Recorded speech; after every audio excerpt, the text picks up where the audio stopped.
You are listening to the OverFunctioning Leadership Podcast, learning leadership concepts through life experience. Friends, hello, and welcome to another leadership podcast brought to you by OverFunctioning Leadership. I am Alex. I'm John. And I'm Zach. And we are super fantastically feeling great. I don't know what I was going to say there, but I made something up, and I'm making up other things to pretend that I'm happy that you're here with us. Okay, then. No pretending here. I am happy. He is happy. He smiles a lot. Genuine happiness that you cannot see through the pop filter. Yes, it's Manic's smile right now. I'm kind of scared. Okay, so anyways, we're going to be talking about why are people afraid to be leaders. There's actually a question that was sent in to us through By my friend Natty P, as he's called. Great guy I know. He's trying to be a leader, very involved in our church, and he's just had a question for me because he knew I had a leadership podcast. Yeah, one of the several questions, actually not more than several, many questions we've had posed to us. And if you have questions for us, how could you get a hold of us? Well, I think you could contact us at theofpodcast@gmail.com. That's theofpodcast@gmail.com.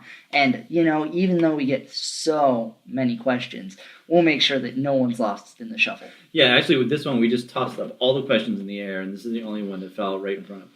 Only single one. That's how we choose every time. And John wanted to really make sure that you knew that it was OF and not UV. Right. I thought of as in UV, so we should probably commandeer that email and check it. And as a science teacher, I'm like, UV, what are we, tanning? I don't understand what you're talking about. It takes you to a totally different place. Takes you to the beach. Yeah, or tanning booths. Don't do it. Orange bodybuilders. Yeah. I think I'll just leave it at this. I think that there is an inverse relationship between orange skin color and self-differentiation. That's all I'm going to say. An inverse? Yes. Okay, not direct proportionality. No. Did I just hear a comment about the Jersey Shore? John, do you know what the Jersey Shore is? It was a show called. Wasn't there a show called Jersey? It's called the Jersey Shore. Oh. Oh, I just love it. There's no reason to really know any of the names. I mean, I'm in agreement with you to really know any of these things, other than just for trivialities. No, it reminds me of the Groucho Marx quote. It said, "I love TV. Every time someone turns it on, I go in the other room and read a book." Fantastic. Well, I believe this will take us into the recap section. And last time we talked about commitment versus maturity. And so, gentlemen, what was that about? Well, we tried to separate which comes first, whether a person commits and then becomes mature, or if the mature person first matures themselves and then makes a commitment. And kind of like which came first, the Browns or winning. Or the 1999 Browns. Right. I'm very confused. Yeah. And Zach gave some interesting statistics about faith, and we talked about marriage and those two major commitments, and I thought it was an interesting look. I'm not sure we solved anything, but we certainly talked through that. And then we also took a look at the relationship. We're always talking about self-differentiation, but we talked a little bit about what self-differentiation has to do with maturity and how both of those seem to relate to your leadership direction. So definitely a great podcast to check out. Yeah. And that was podcast number 21. This is podcast number double dose. Not that we're counting. Yeah. Not that we're counting at all. No. I was trying to think of John, famous player who's wore number 22. Mark Whitten. Hard-hitting Mark Whitten. There we go. We should do this. You know what? We're doing this every time because John loves player numbers, and I bet you could say somebody every single time. I could. Now, next time is 23. I don't want to hear any LeBrons or Michael Jordans in there. All right. Okay. I'll give you somebody else. Anyways, so Nothing too easy. Yes, nothing too easy. So we're going to go ahead and slip into Fable time. So go ahead and get out some incense and, yoke mats and lay them out. It's Fable time. And I believe, Zach, as I'm doing my, downward dog, you could tell me about a fable that you have that may be connected to being fearful as a leader or, something along those lines. Actually, I might do two here. I'm going to do a hot swap real quick. Talking about incense just gave me this vivid memory of when I was a resident assistant at college, and so it's a stressful time. It's this kid's senior year. It's during pomping season, so I was part of a fraternity, and we have to fill chicken wire with folded, stapled napkins to make it look like something. And so I go into the room next to me. Okay, I don't even want to know. I go into the room next to me to get a stapler because obviously I'm going to watch some TV and fold and staple some napkins, as one does in college. Obviously, I had a great college experience. Watching Jersey Shore, got it. Yeah, exactly. Orange people. Yeah. And I walk into this room and he is burning incense on his windowsill, which is immediately a violation of college procedure rules, whatever, because you might start a fire, someone could be allergic to it. There's a myriad of different reasons that you're not allowed to light incense with fire. And so he runs over to his windowsill real quick, knocks it off the edge, and he's like, "Hi."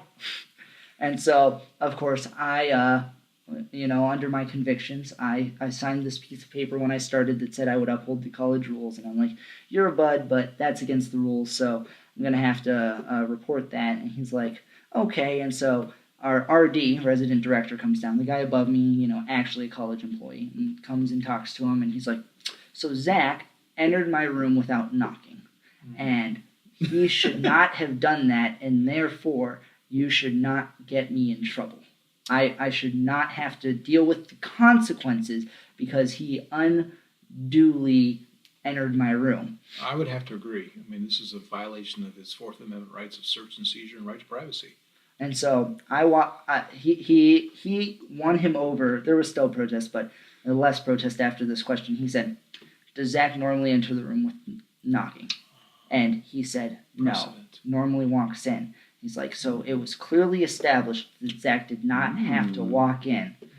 And of course he still bellyaches about this afterwards because, he doesn't want to deal with it was probably like a $10, $15, $25 fine for getting caught with incense. And I'll send him a link to this podcast after it's out, and we'll see if we can get another comment or question from our many audience listeners. But and so as a result of this, I'm sure he was incensed. oh Oh boy. Okay, so Fable 1, my one sock is on. Please, are you going to Fable 2? yeah, do you want me to go to Fable 2? I think so. If Fable it's 2. going to connect to our fearful. Yeah, this one's a little bit more of a connection. So I had an Not awesome... that one wasn't good. Yeah, it was a good This one, story. yeah. It was a great story. Yeah, leadership value. I could tie some in, respective leadership. This guy, sorry to go back, this guy was actually the president of our fraternity at that time. Huh. And so, interesting enough to see his disregard for rules, and later in that season, we actually had issues with the rules, and of course, as the president, he's expected to lead the charge on righting those wrongs, and it was interesting to see sort of this table turn where when he's the enforcer of rules, he's all about them, and when he wasn't. But anyway, that's it's a great way to lose trust. It is. I mean, it's an insensitive soul, so I appreciate that. Wait, did you say insensitive? Yes. God, I just made sure. Insensitive Yeah, soul. yeah. And so I'll move on to this next subject. So I had this awesome internship between my sophomore and junior year. I actually moved away, and it was one of the worst summers of my life because I was in North Carolina, and there were no people around my age. None. I ended up talking with old people at lunch on Sundays after church about how Medicare was, screwing up their retirement. And that was like the extent of my social life outside of this house of 4 guys. Me and 3 other guys lived in this house. Yeah, 3 other guys lived in this house. And we were coding for this internship. They rented the house out for us. It was a great company. But the leadership was not entirely present. They had actually tried to hire a managing technical guy to watch over us, full-time position, and they actually weren't able to find one. And so they ended up with a part-time telecommuting employee that was in a different time zone that only worked about 10 to 20 hours on weekends after the normal work week. And this was our managing supervisor. I didn't talk with him once. Effective. Yeah, the lines of communication weren't necessarily set up. And I didn't know what I was doing. This was my first real job. The previous job I had before this in this industry was me exceeding all expectations because the bare minimum was asked of me. I got the coffee Congratulations. so well. Yeah, I'm very proud of myself as a millennial. Yeah. Well grounded, I see. Yeah, and so, but it was interesting because there was this this overarching sense of my time is more valuable than yours, and he was a kind man. Like he didn't mean this in a mean way. He meant it in a strictly logical. Yeah. I get paid $100, $200, however many dollars an hour. And so your time is worth $20 an hour. And so if you're asking me a question that takes me 15 minutes to solve, right, it would be better that you would spend an hour and a half of your time monetarily than to ask me that question because of the conversion of my rate of time to your rate of time. And I understood the logic behind that. Like, that made sense to me. But that mixed with these lines of communication not having been set up led to a system in which the interns didn't have clear routes of communication. And I would say there was a relative amount of fear to seeking out assistance because of the fear that there would be a perspective held of them that they had not spent, that we had not spent enough time doing the grunt work before asking this question. And I know for me personally, it was like a light switch had been turned on at the end of this when we're doing my exit interview.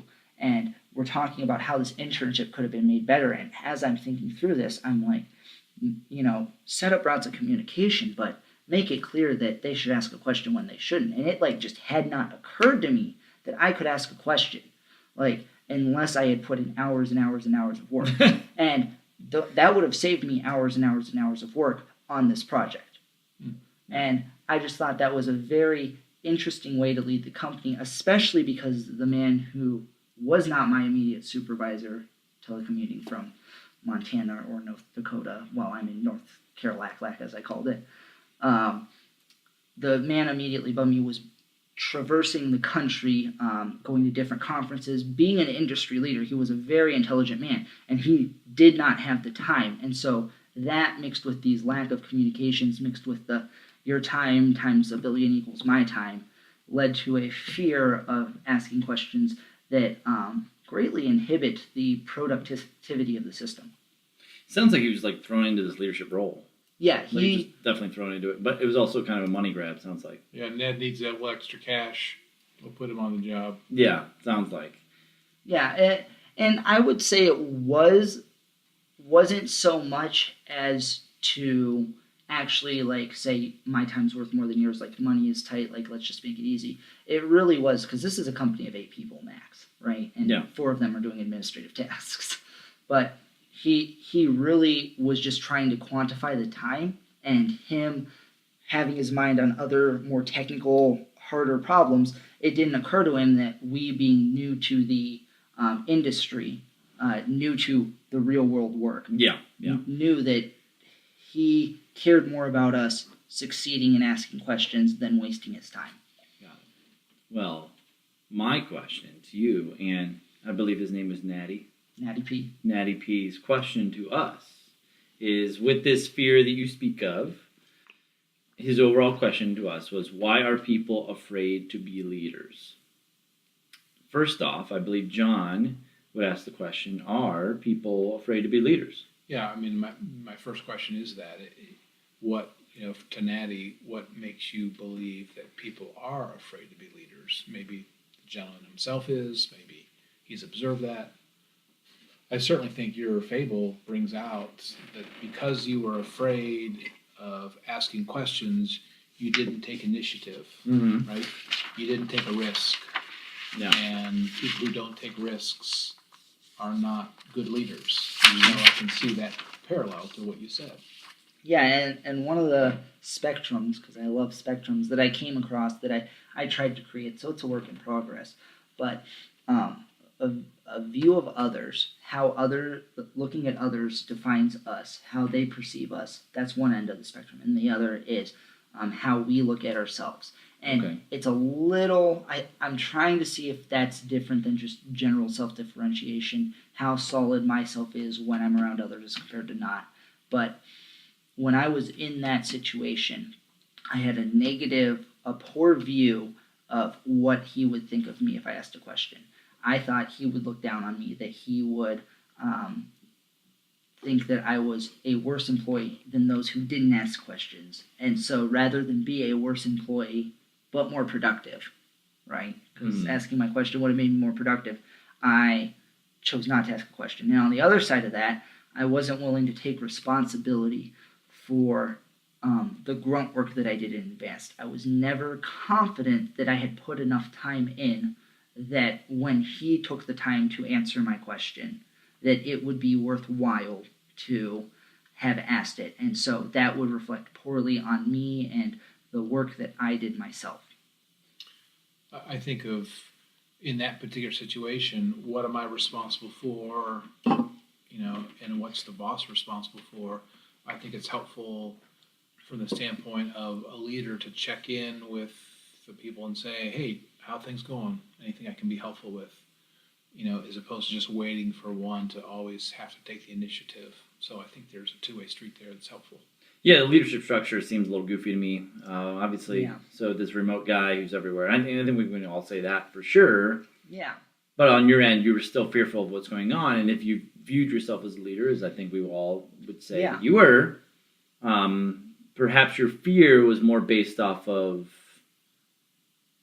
first off, not being super in tune with like the business world. And so maybe this is how things are done. I have no idea. Especially this internship, and then the boss structure was pretty messed up. Yeah, so I would say those expectations. What John said. Yeah, sure. I would say on one side is experience. I'm not a part of the business world. I don't feel as if I'm qualified in terms of at each moment. Am I qualified to ask this question, or do I know when this is appropriate and when this is not? Like I'm still learning those things. Yeah. And on the other hand, it was definitely a new company culture. It was something that wasn't fully formed and roles weren't defined. And through that, I learned that a clarity of communication and defining responsibilities, because responsibilities were defined, but not necessarily in terms of communication and the way all that would lay out, is someone needs to figure that out. And if I were to do it again, I learned so much just from that exit interview. I would have asked those questions again. And that has influenced largely the worker I am today. And it was one of the most instructive times of my life, that time of failure. So we pose questions here. We don't answer questions so much. Yeah. But I think I can answer Natty's question, at least from one perspective. The reason that people are afraid to be leaders is because of uncertainty. Mm-hmm. And I think we've laid out in your example in North Carolina, uncertainty made you reticent to take a risk, to take initiative. So I'm wondering if Natty is observing this, and I observe this too, that when you have uncertain times, and I think we're living in uncertain times, then people want safety, they don't take risks, and so people are less likely to want to lead because they're not sure what's going to happen. This goes back to commitment versus maturity. I'm not quite sure what might happen. And so I don't want to lead. I don't want to make a commitment. And if we want to connect that to our last podcast about, and we didn't bring this up in maturity versus commitment, but there is a data portion too that we are pretty obsessed with as people and as a society. And we need all the data first before we're going to make a commitment. We need all the data first before we can be certain that this is the right move. And, if I'm going to take this job, I got to have all these things checkmarked, all these check boxes off. Or if we go back to commitment, if I'm going to marry this person, all those little check boxes got to be first. And then we can commit, And so I wonder if that's part of it too, is we're so obsessed with this data portion of it. It's got to be just right. And then I'll step up and do what needs to happen. It's interesting because my sister is currently majoring in IO psychology. I'm not exactly sure what the IO stands for, but it's a business type psychology degree where she will actually end up in either a larger business or a business that specifically does this. But she will create tests to measure different aspects of either the business or the people in the business. So think of leadership tests, think of efficiency stuff. I mean, this is psychology, so it's somehow related specifically to human behavior. And she's creating tests to act as measurements for that. And there's such a thin line between using that to inform your relationships with people, using the data to inform how you relate to different people and resolving that, filling that out, and using that to lead without relationships in place of actually talking with, say, the guy on the warehouse floor moving boxes who doesn't have a good immediate supervisor. So when it comes to this fear overall, we talked about uncertainty, making sure you have all the data first before you may even make a decision. Is any part of this generational? Is this fear, can this fear of not being able to step up, do you think that could be a generational thing? What do you guys think about that? I would say yes, because it's pseudo experiential. When we see, I think one part of why our previous generations in our family is so impactful is not simply because of the nonverbal things that we've learned, but the verbal. In the sense of when you hear your mother talking about how being overprotective when you were injured and coddling you and preventing you from emotionally experiencing and then rationalizing an experience, as compared to and realizing that her mother did that same thing when she lost a daughter or something along those lines, that you treat that experience as if you had it yourself. It worked for my family. She turned out all right. This could happen to me if I do that same thing. So I'm going to act as if I've done that. I've lived that experience. And I'm going to, quote unquote, learn from it. When in actuality, it feels as if it might be just a fear of having the same outcome. I think another way of phrasing that would be to say, a fear, we've been talking about responsibility a lot, a fear of taking responsibility for an outcome. I don't want to take responsibility if that same outcome were to happen again. Yeah, I could see that's why people won't want, because then you were married to that outcome. And that's certainty in the wrong way. Yeah, because we know that marrying yourself to an outcome, John, you talk about this a lot, right? Why are you married? The overall question is, why are you so married to an outcome? Right, being tied to that outcome and feeling responsible for that outcome was because of a decision that I made, and then that can cause someone to be fearful.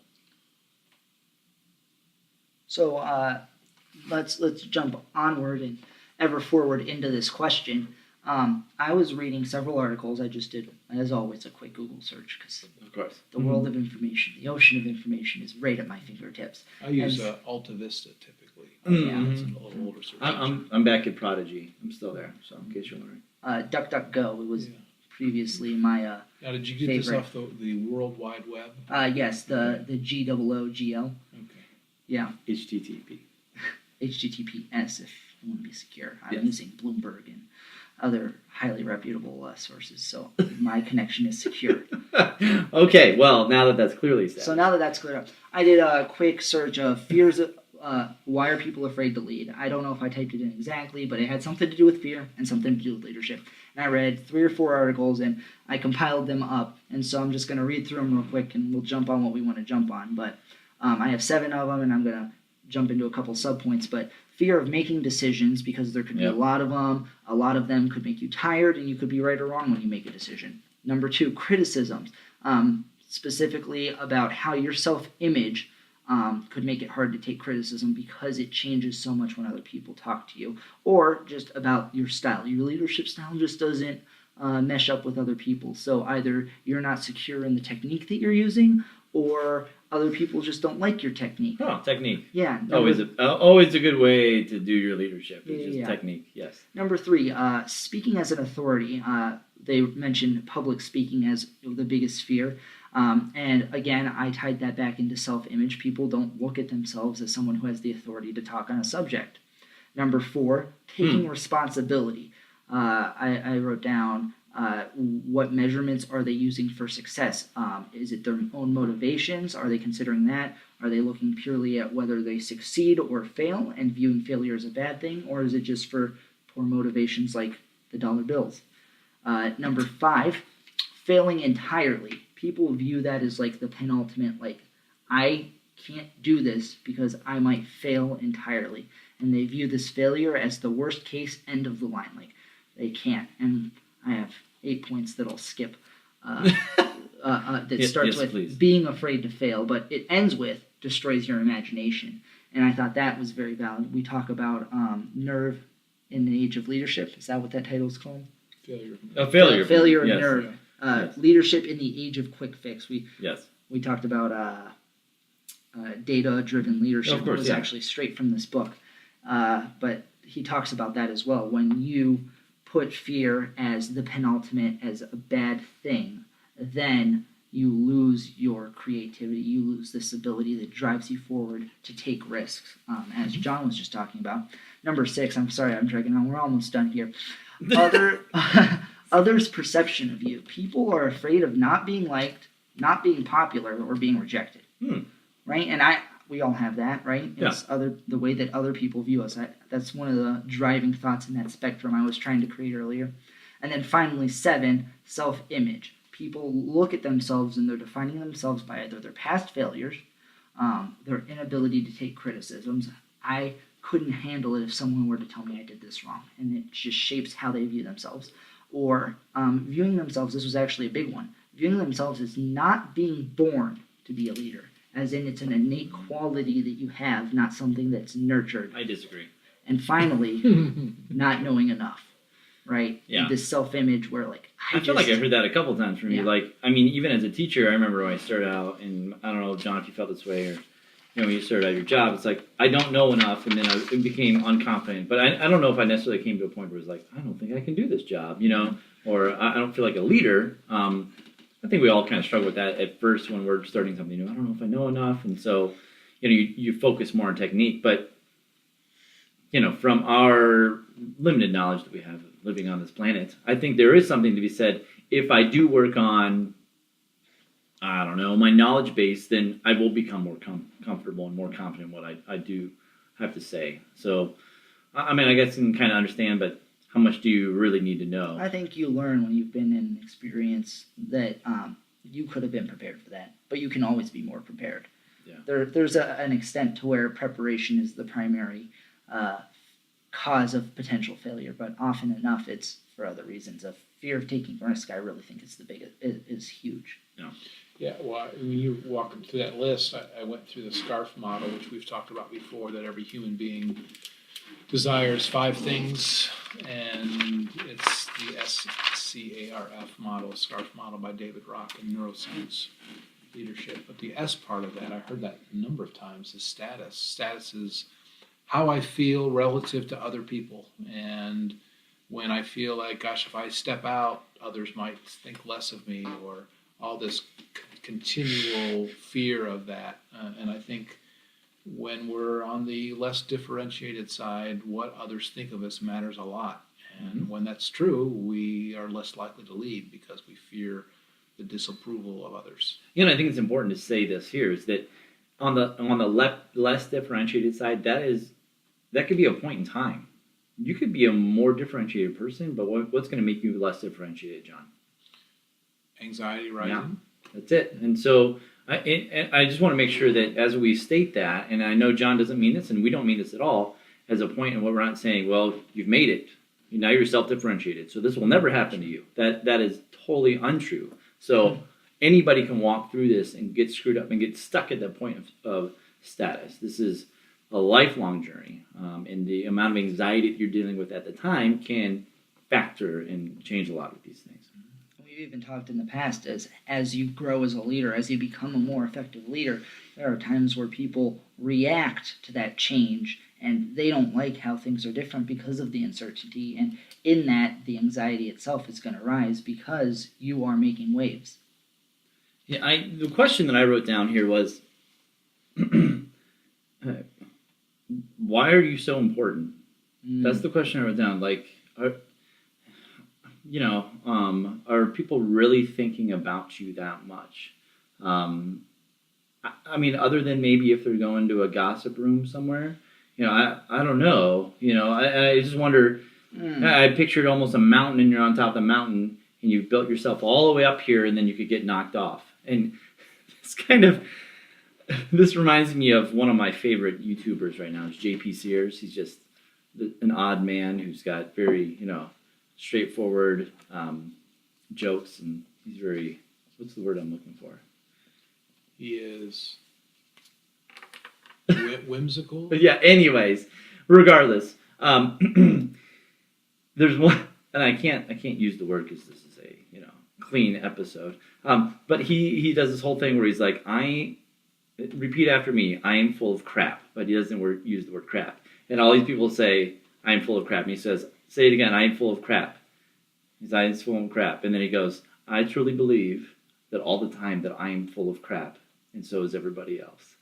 So the whole thing was like that, like people are just trying to make it along here. And so it's just like kind of breaking down and humbling of yourself and saying, maybe I'm not that important. Yes, I've been put in a position for influence and everything, but I think it gets really tricky when you think that you have to do everything as a leader. And I think that makes things very, very difficult. And I don't know if the system, to be honest, I don't think the system is helped at all by a patriarchal leader.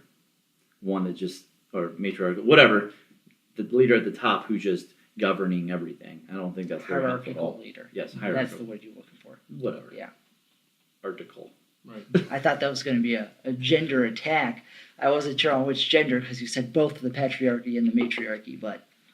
Hierarchy. There you go. The hierarchy. Anyways. Yeah. So. Well, and so an interesting point is you're looking at it as a light switch, whether you're at the top of the mountain or the bottom. Both are reasons for you to make decisions when you're leading. And I have down here the spectrum that we've talked about a lot before, responses versus reactions. Yep. Are you reacting to your perception of what a leader ought to be? Are you saying, I'm mostly afraid of this for whatever reason. This is an emotional response, and I'm going to let that dictate how I lead or if I lead, as compared to saying, what do I actually have to offer here? Not necessarily me, am I important enough, but what do I have to offer? What can I do in this that could make it better? And thinking through that rational framework, responding to the situation rather than reacting to your perception of what you need to be. I think there's a telltale sign, too, when it comes to this fear, is being deadly serious.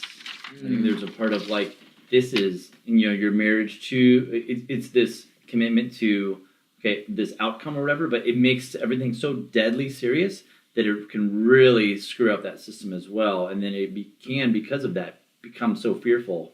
Maybe you can speak to that a little bit, John, of the deadly seriousness.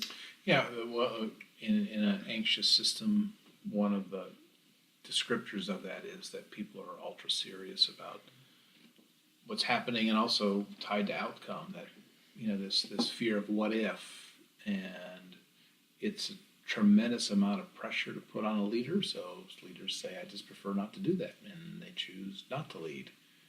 Versus, we're going to give this a shot, whatever it is, and we hope it works out. If not, we'll learn from it, and the sun's going to come up tomorrow, and we'll be good. Versus, oh my gosh, if this doesn't work out, what if? Yeah. I guess I have a question overall as we try to wrap this up here a little bit, is can somebody who's well differentiated right now step up within a really anxious society and be able to get a position of leadership? Because part of me wonders that somebody can't even get into that position because of the anxiety being so high. You know, I think of it more on our presidential end. I just wonder if you actually did have somebody who was well differentiated, and now they're in this, you know, selection process of being president. I don't know how far they could actually get. Well, I go back to the 16 Republican candidates for the presidency, and during the Republican debates, I mean, one could argue, you know, politics aside, John Kasich trying to be a thoughtful person, communicating ideas, and was shouted down and by Donald Trump. And I think in an anxious system where feelings are high and one tries to step out and be a person that wants to talk about ideas and thoughts, they may not make it very far. So I would say that it's quite likely that a well-differentiated leader is going to have a really hard time leading in an anxious system. So you're telling me that the platform of quick fixes is really the way to go? It is for short-term political points. It is. Well, what happens after you've gotten those political points? Can you like trade them in? Well, I think our current reality is this is what our country is where we're at, partly because of that. I think they're brownie points, kind of like brownie points They that you are. earn from, you know, your spouse or other people, and they really just don't add up to anything. They're like Chuck E. Cheese coins. I think it's similar. At my orthodontist, you used to get wahoos, and you could trade those wahoos in for anything from pieces of bubble gum to, if you saved enough, a Game Boy. I think it was Advance. Wow. Was the Game Boy back in the day. And I have a question. What is a wahoo? It is a little wooden coin, and I could not tell you what was printed on either side, but they gave you a little sack for your little wahoos, and you collected and you collected and you collected, and you prayed that your your orthodontist was telling your mom you needed those braces for another couple months because you just needed a few more wahoos for that Game Boy. So basically, we're equating this political points, brownie points, and wahoos to wampum. Basically, yes. Yes. Exactly. So throw away your wampum and your wahoos, and get some real credentials. But here's the problem is that, you know, you could be really self-differentiated and you could not get the job or the position, depending upon where you're at. I know that I'm going to be soon walking into, you know, the administrative realm of teaching or different schools. And I'm going to quickly realize, and I've already started to understand this, that there's going to be certain places I'm not going to want to go to based off the leadership culture that they have there. And so I don't think that's bred out of fear, though. I think that's bred out of, okay, this is what I believe in is not what they believe in. But if I do go in a system that we have issues with our guiding principles, then there could be a bred out of fear, and they're not going to choose me almost anyways. Especially if I show up to the interview and I'm like, well, I'm not willing to do those things. Well, you're not going to get the job. So, you know. And the other side of that is not reacting to the fear of rejection as something that defines who you are or the way you look at yourself. When you're coming away from those leadership, I'm talking to you specifically, Alex, when you walk away from those. I'll look at you then. Yeah, when you walk away from those interviews and you say, they didn't want me because they don't lead in a way that I can get behind. You're not thinking, what's wrong with me or what's wrong with my leadership style or my technique. You're saying, that's okay. I'll find someone that's a better fit. And I think that's a proper response because right as you were saying that, I think easy for me as a very competitive person to go out there and go, well, you know, I didn't want me anyway. I'm the real winner here. I'm not going to actually think at all why they didn't pick me, and I'm just going to win every. And this happens a lot, especially if you're a competitive person, or if you just don't want to hurt. You just think, especially in relationships, where you're like, well, this isn't going to work out. I'm just going to cut off. I'm going to do it now, and I'm going to be the winner of this relationship and get out. And so now I can't be hurt at all. And I think we can see that almost in a fear style when it comes to top end leadership and people resigning, in a lot of ways, or a quick retirement in some ways of there's a lot of pressure on me, and instead of trying to deal with everything and help get everybody through this. I'm just going to step out right now because I don't have to deal with all this anymore. I'm done, And that can be flooded all the way down to family relationships of just cut off. So if I may, I know that you're probably wanting to wrap us up, Alex. but you're staring at me. But let's finish up. Let's take the next step to this question. How do we overcome our fears? How do we become people who recognize our fears and then continue to lead in spite of that, offering what we may? Night lights. I think a nightlight really has helped me out. Yeah, it has. The warm glow of the yellow fishy bubbles. Mine's a Glade as well. It Glade. smells nice too. When I look at you, John, I imagine someone who has a lighted fish tank, and that's your nightlight. Is that the case? No, not at all. Man, off the money. Okay, so how do you overcome these fears? John, take us away.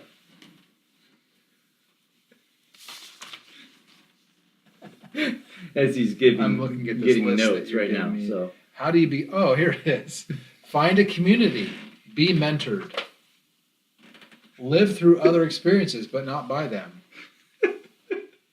Define yourself. How am I doing?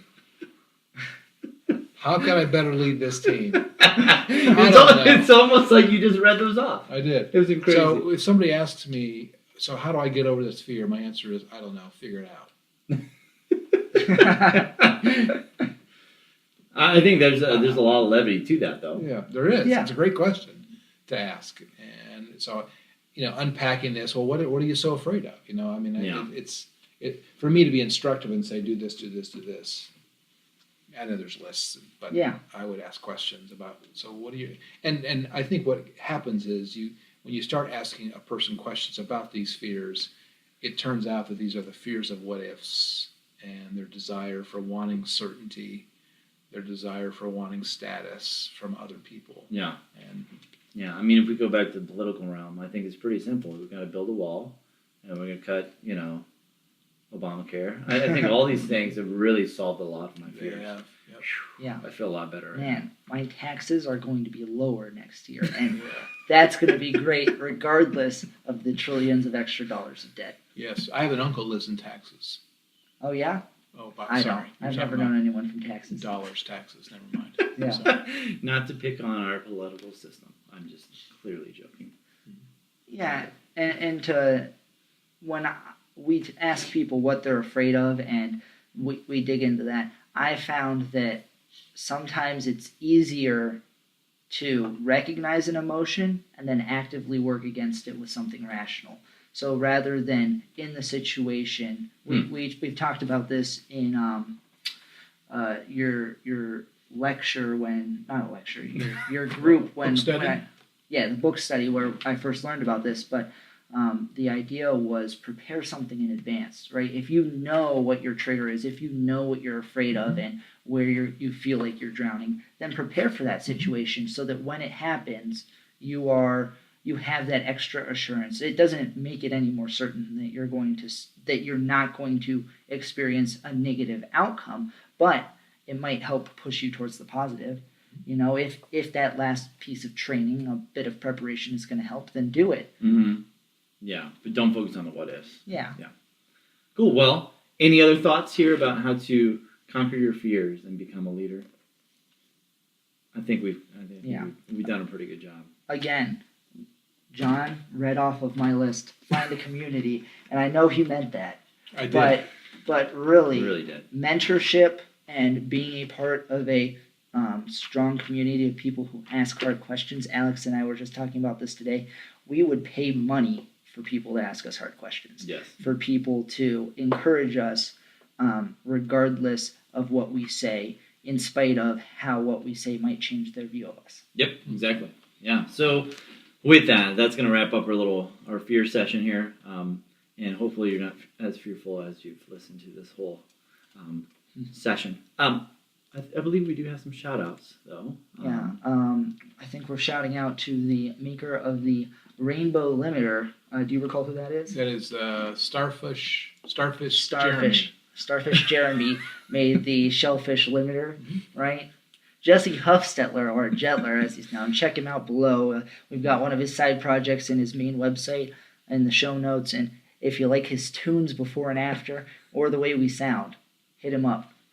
I'm imagining Starfish Jeremy to be like a really fearful Patrick Star from SpongeBob. I imagine just the face is a starfish. He just never comes under. He always stays underneath the rock. He's afraid of leadership. So you can also contact us by going to theofpodcast@gmail.com. You can send us emails at theofpodcast@gmail.com, just like your buddy did with his question. Yeah, he actually contacted us on Facebook. Oh, okay. Which you can find us. We are OverFunctioning Leadership. Overfunctioning is one word. Find us on our page. Follow us for updates, and there's also links to our podcast there and our YouTube channel. And if this is all very confusing, there's the Googles, and if you put Overfunctioning Leadership, I believe we might be maybe the first one. At least if you're in Northeast Ohio, probably throughout the Ohio region. Once you get outside of that, it's probably a little iffier. Pennsylvania, Idaho. Well, we've got a big list. We've got Texas. a big group from Japan. I saw Lagos is now. Oh, yeah? Yeah, yeah. Wow. Unless they're using VPNs, which we've already discussed. We won't discuss that now, though. We wouldn't waste our time. Let go of my Lagos. Well, check us out on the next time, and we will catch you with something new next month. And so, thanks for listening to us. And with that, I'm Alex. John. Zach. And